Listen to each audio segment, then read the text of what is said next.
What was kind of your vantage point on Melo's pick six? I kind of knew that it was gonna happen. Like 2 pick six back to back, that's big, and a school record. I guess I was just happy for him. And middle of the play, I just kind of stopped, and I see him throw it like, oh, and then I see him call like, now he about to score. And then I actually ran like a 20 in the game, trying to go hawk him down in the end zone, and then we just started celebrating. I was just excited for him that moment. That was a big moment for him.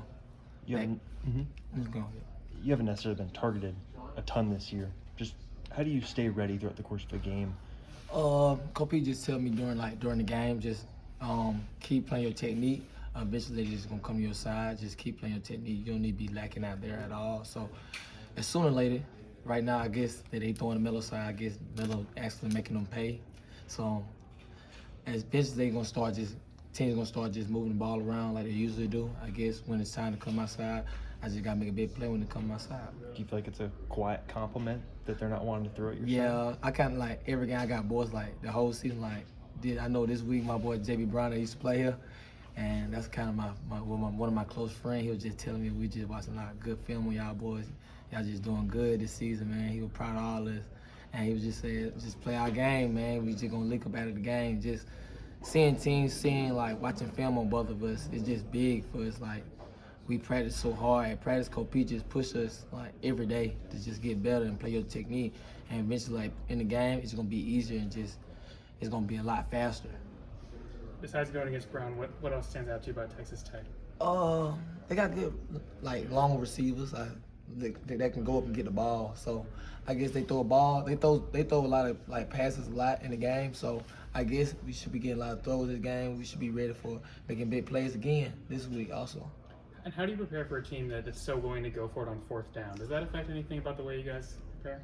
Not really. Usually, like they kind of did it like sometime last year. Like we got to get prepared because Coach Boyle been telling us all week just be prepared for 4th down because they're gonna run the ball 3rd down, then just go 4th down. They're gonna do it the same thing again. So just us being prepared and being ready. You guys are ranked in the college football playoff rankings. I guess how cool is that to see your name up there?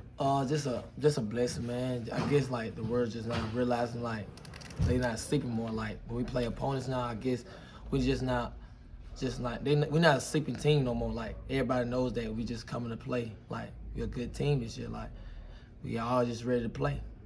So.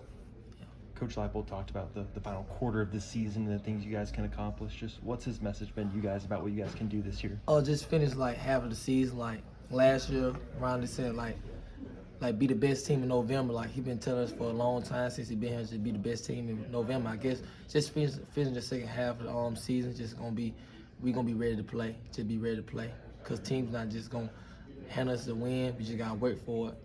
How do you become the best team you can in November? Practice gonna bring. It also start in the weight room. Also, just come in, checking in, weighing in, and also just at practice, man. Practice make a big difference. I didn't think it was like really real until I started figuring out like it actually is real.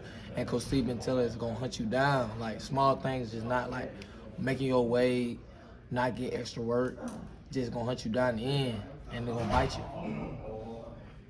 Do you guys talk as a DB room about the competition with the touchdowns? Who's going to end up with the most at the end of the year? We kind of did that before the season also, me and Melo. Yeah, we've been talking about it a lot. I asked him, I'm going to get him. I'm going to get him. Do you always say that, though? Like, hey, they're not throwing the ball my way. What am I supposed to do? Oh, I tell that. I tell Melo all the time. It don't matter if Melo over there, Gerv, Quinn Lassiter, I tell them, even they don't like, he want to talk to me, that's good. That's good for y'all also too. Like just play our technique. Like eventually y'all gonna make plays on the ball, and I guess teams just gonna.